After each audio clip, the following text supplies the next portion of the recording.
আসসালামু আলাইকুম। সংবাদে আপনাদের সবাইকে স্বাগত জানাচ্ছি। আমি ফিরোজ তোহা। শুরুতেই আরবে কেবলস সংবাদ শিরোনাম। আবারও ভারত পাকিস্তানের মধ্যে লেগে গেছে নতুন সংঘর্ষ। এরই মাঝে আমাদের হাতে এসেছে সবথেকে গুরুত্বপূর্ণ তাজা আপডেট সংবাদ। প্রথমেই জানাবো, উত্তরপ্রদেশে মসজিদ মাদ্রাসা টার্গেট করে উচ্ছেদ চালাচ্ছে নরেন্দ্র মোদী। ভারত নেপাল সীমান্ত সংলগ্ন বিভিন্ন এলাকায় মাদ্রাসা ও মসজিদ মুসলিমদের স্থাপনাকে গুড়িয়ে দিচ্ছে নরেন্দ্র মোদীর সরকার। রাজ্য সরকার দাবি করে সরকারি জমিতে তৈরি এসব মসজিদ মাদ্রাসায় ধর্মীয় জঙ্গি তৈরি করা হচ্ছে এবং তাদের এই প্রতিষ্ঠানের কোনো কাগজপত্র নেই। এছাড়াও ওই এলাকায় ওই মসজিদ মাদ্রাসায় নাকি জাল টাকা তৈরি করা হয়, এই অভিযোগ করেছে তারা। তবে মাদ্রাসার পরিচালকরা জানিয়েছেন এই অভিযোগ ভিত্তিহীন। এরপর জানাবো, যুদ্ধবিরতির মধ্যেই এবার ভারতীয় সীমান্তিরক্ষীর গুলিতে পাকিস্তানি নিহত। দুই চিরবৈরী ভারত ও পাকিস্তানের মধ্যে যুদ্ধবিরতির মাত্র 2 সপ্তাহ পর সীমান্তে ফের রক্তক্ষয়ী সংঘর্ষের ঘটনা ঘটেছে। ভারতে অনুপ্রবেশের চেষ্টায় অভিযোগে পাকিস্তানি এক নাগরিককে গুলি চালিয়ে হত্যা করেছে ভারতের সীমান্তিরক্ষী বাহিনী বিএসএফ, খবর এএফপির। এবারে জানাবো, ভারতের পানি বন্ধের প্রতিক্রিয়ায় পাকিস্তানের জোর প্রস্তুতি। ভারতের পক্ষ থেকে ইন্দাস পানি চুক্তি স্থগিত করার পর পাকিস্তান দ্রুততম সময়ের মধ্যে দেশের জলবিদ্যুৎ প্রকল্পগুলো সম্পন্ন করার ঘোষণা দেয়। আজ পাকিস্তানের ফেডারেল পরিকল্পনা মন্ত্রী আহসান ইকবাল জানান, ভারতের পানি আগ্রাসন ঠেকাতে এবং দীর্ঘমেয়াদে পানি নিরাপত্তা নিশ্চিত করতে ডায়ামার, ভাষা ড্যাম সহ সব হাইড্রো প্রকল্পের কাজ অগ্রাধিকারের ভিত্তিতে শেষ করা হবে। এবারে জানাবো, প্রধান উপদেষ্টার সঙ্গে সাক্ষাৎ শেষে যে প্রতিক্রিয়া জানালো জামাত। দেশ ভালো থাকলে আমরা সবাই ভালো থাকবো বলে মন্তব্য করেছে বাংলাদেশ জামাত ইসলামের আমির ডাক্তার শফিকুর রহমান। আজ রাতে প্রধান উপদেষ্টা ডক্টর মোহাম্মদ ইউনূসের সঙ্গে সাক্ষাৎ শেষে তিনি এসব কথা বলেন। সাক্ষাতের সময় জামাতের 2 সদস্যের প্রতিনিধি দল উপস্থিত ছিল। তারা হলেন জামাতের আমির এবং নায়েবে আমির সৈয়দ আবদুল্লাহ মোহাম্মদ তাহের। এর আগে বিএনপির 4 সদস্যের একটি প্রতিনিধি দল প্রধান উপদেষ্টার সঙ্গে সাক্ষাৎ করে। এবং সর্বশেষ জানাবো, বিতর্কিত সাংবাদিক মুন্নী শাহর 18 কোটি টাকা জব্দ। বিতর্কিত সাংবাদিক মুন্নী শাহ ও স্বার্থসংশ্লিষ্ট ব্যক্তি প্রতিষ্ঠানের 35টি ব্যাংক হিসাবের মোট 18 কোটি টাকা ফ্রিজ করেছে সিআইডি। এতে স্থিতি রয়েছে মোট 18,53,739 টাকা। প্রিয় দর্শক, এতক্ষণ শুনছিলেন সংবাদ শিরোনাম, এবারে বিস্তারিত। তবে তার আগে বন্ধুরা, অনুরোধ থাকবে এই সংবাদটিতে একটি লাইক দিন। এই চ্যানেলে আপনি নতুন হয়ে থাকলে আমাদের সংবাদটি দেখতে দেখতে চ্যানেলটি সাবস্ক্রাইব করে রাখুন। কমেন্ট করে বন্ধুরা আপনার মূল্যবান মতামত জানিয়ে দিন আপনি বিশ্বের কোন দেশ থেকে বা বাংলাদেশের কোন স্থান থেকে আমাদের সংবাদটি দেখছেন এবং শুনছেন। আর বন্ধুরা, ভারত পাকিস্তান যুদ্ধে আপনি কোন দেশকে সমর্থন করেন কমেন্ট করে জানিয়ে দিন। এবারে বিস্তারিত। উত্তরপ্রদেশে মসজিদ মাদ্রাসা টার্গেট করে উচ্ছেদ অভিযান চালাচ্ছে ভারতের হিন্দুত্ববাদীরা। ভারত ও নেপাল সীমান্ত সংলগ্ন বিভিন্ন এলাকায় মসজিদ ও মাদ্রাসা বিভিন্ন স্থাপনা গুড়িয়ে দিচ্ছে নরেন্দ্র মোদীর সরকার। অভিযান চালাচ্ছে উত্তরপ্রদেশে।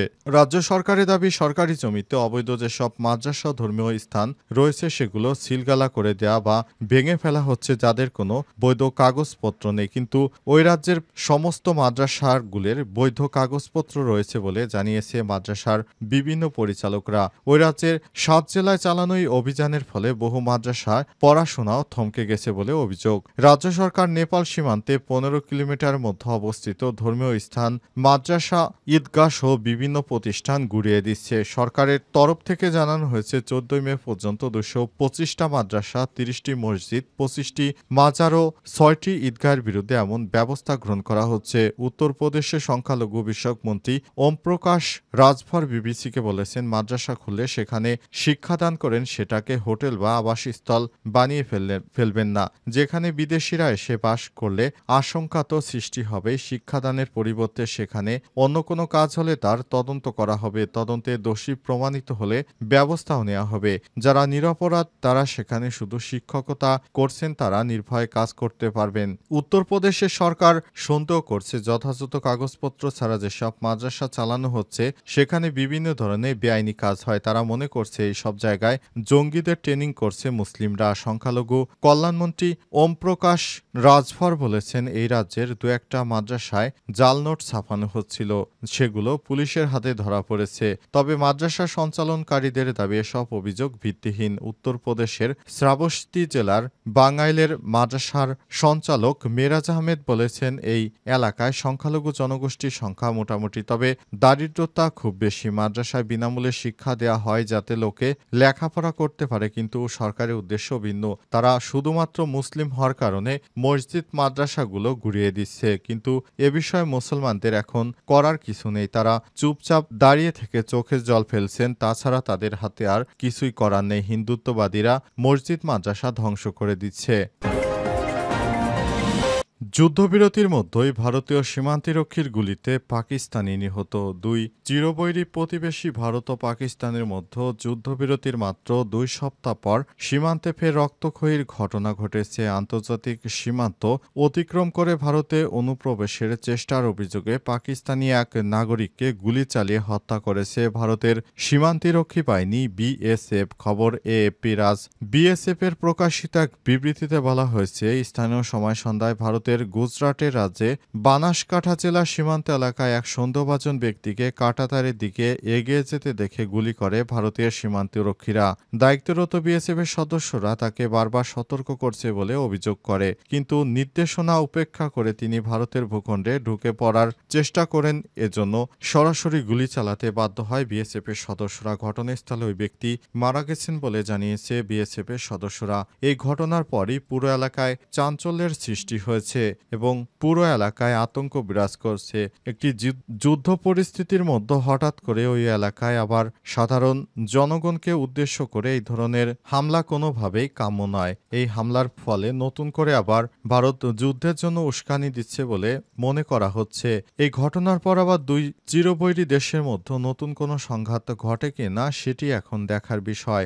আশা করা হয় দুই দেশের মধ্যে শান্তিপূর্ণ অবস্থান থাকুক, কিন্তু তারপরও যদি দুই দেশের মধ্যে তাদের ভিতরে আবার নতুন করে কোনো ঝামেলা সৃষ্টি হয় সেটি অত্যন্ত দুঃখজনক ব্যাপার হবে। ভারতের পানি বন্ধের প্রতিক্রিয়ায় পাকিস্তানের জোর প্রস্তুতি। ভারতের পক্ষ থেকে ইন্দাস পানি চুক্তি স্থগিত করার পর পাকিস্তান দ্রুততম সময়ের মধ্যে দেশের জলবিদ্যুৎ প্রকল্পের নির্মাণগুলো সম্পন্ন করার ঘোষণা দিয়েছে। আজ পাকিস্তানের ফেডারেল পরিকল্পনা মন্ত্রী আহসান ইকবাল জানান, ভারতের পানি আগ্রাসন ঠেকাতে এবং দীর্ঘমেয়াদে পানি নিরাপত্তা নিশ্চিত করতে ডায়ামার, ভাষা ড্যাম সহ সব হাইড্রো প্রকল্পের কাজ অগ্রগতির ভিত্তিতে শেষ করা হবে। সম্প্রতি ভারতে অধিকৃত জম্মু কাশ্মীরের পেহেলগামে ভয়াবহ সন্ত্রাসী হামলার ঘটনায় ইসলামাবাদকে দায়ী করে ভারত সেই ঘটনার প্রতিক্রিয়ায় 1960 সালে ইন্দাস পানি চুক্তি স্থগিত রাখার সিদ্ধান্ত নেয় দিল্লি। যদিও পাকিস্তান এই হামলার সঙ্গে সম্পৃক্ততার কথা অস্বীকার করেছে, তবে দুই দেশের মধ্যেই যুদ্ধবিরতি চুক্তি হলে পানি চুক্তি এখনও পুনরায় কার্যকর হয়নি। মন্ত্রী আহসান ইকবাল আরও বলেছেন, ভারতের পানি আগ্রাসনের প্রেক্ষিতে আমরা দেশের সব জলসম্পদ প্রকল্প দ্রুত সম্পন্ন করার বিষয়ে প্রতিশ্রুতিবদ্ধ। পানি নিরাপত্তার প্রশ্নে কোনো ছাড় দেওয়া হবে না। তিনি আরও জানান, আসন্ন বাজেটে এই প্রকল্পগুলোর জন্য অগ্রাধিকারের ভিত্তিতে অর্থ বরাদ্দ দেওয়া হবে। ভারতের প্রধানমন্ত্রী নরেন্দ্র মোদী সম্প্রতি ঘোষণা দেন যে নদীর উপর ভারতের অধিকার রয়েছে, সেগুলো থেকে পাকিস্তানকে পানি দেওয়া হবে না। এর জবাবে পাকিস্তান আন্তঃবাহিনী জনসংযোগ পরিদপ্তর আইএসপিআর এর মহাপরিচালক লেফটেন্যান্ট জেনারেল আহমেদ শরীফ চৌধুরী জানান, এই ধরনের চিন্তা পাগলামি ছাড়া কিছুই নয়। প্রায় 24 কোটি মানুষের পানি বন্ধ করা বাস্তবিকভাবে অসম্ভব। আল জাজিরাকে এক সাক্ষাৎকারে তিনি বলেন, শুধুমাত্র উন্মাদ ব্যক্তি ভাবতে পারে যে ভারত পাকিস্তানের পানি পুরোপুরি বন্ধ করতে পারবে। আহসান ইকবাল আরও জানান, বাজেট বিলম্বিত হওয়ার কারণ হল প্রধানমন্ত্রীর বিদেশ সফরে রয়েছেন এবং ঈদের ছুটি চলছে। তিনি জোর দিয়ে বলেছেন, বাজেট বিষয়ে কোনো আন্তর্জাতিক মুদ্রা তহবিল IMF এর চাপ নেই। তিনি আরও বলেন, দেশের বর্তমান নিরাপত্তা পরিস্থিতির কারণে প্রতিরক্ষা বাজেট বাড়ানো প্রয়োজন এবং একই সঙ্গে তরুণ প্রকৌশলীদের জন্য একটি বেতনভুক্ত ইন্টার্নশিপ প্রোগ্রাম চালু করা হবে। রাজনৈতিক বিষয় তিনি বলেন, ভারতের বিরুদ্ধে সাম্প্রতিক সামরিক সাফল্যের পর পাকিস্তান এখন ঐক্যবদ্ধ। তিনি ইমরান খানের সমালোচনা করে বলেন, সেনাপ্রধান ফিল্ড মার্শাল সৈয়দ আসিম মুনিরের নেতৃত্বের স্বীকৃতিতে পিটিআই প্রতিষ্ঠাতা যে প্রতিক্রিয়া দেখিয়েছেন তা ইতিবাচক নয়। বিতর্কিত সাংবাদিক মুন্নি শাহর 18 কোটি টাকা জব্দ। বিতর্কিত সাংবাদিক মুন্নি শাহর স্বর্ণ ও স্বার্থ সংশ্লিষ্ট ব্যক্তি প্রতিষ্ঠানের 35টি ব্যাংক হিসাবে মোট 18 কোটি টাকা ফ্রিজ করেছে সিআইডি। এতে স্থিতি রয়েছে 18,16,53,739 টাকা। সিআইডির বিশেষ পুলিশ সুপার জসিমউদ্দিন খান আজ জানান, মুন্নি শাহ তার স্বামী কবির হোসেন কর্তৃক সাংবাদিকতা পেশাকে ব্যবহার করে বিধির বহির্ভূত প্রভাব খাটিয়ে প্রতারণা ও চাঁদাবাজির মাধ্যমে অর্থ উপার্জন করে। অবৈধভাবে উপার্জিত অর্থ নিজ ও স্বার্থসংশ্লিষ্ট ব্যক্তি প্রতিষ্ঠানের নামে পরিচালিত ব্যাংক হিসাবের মাধ্যমে লেনদেন করে বলে সিআইডির কাছে অভিযোগ আছে। অভিযোগের ভিত্তিতে CID financial crime unit money laundering প্রতিরোধ বিধিমালা 2019 মোতাবেক সন্দেহভাজন ব্যক্তি ও তার স্বার্থসংশ্লিষ্ট ব্যক্তি ও প্রতিষ্ঠানের বিরুদ্ধে মানি লন্ডারিং অনুসন্ধান শুরু করে। প্রাথমিক অনুসন্ধানে ব্যাংক হিসাবগুলো লেনদেন সন্দেহভাজন মনে হলে সেগুলো অবরোধ করার আবেদন করা হয়।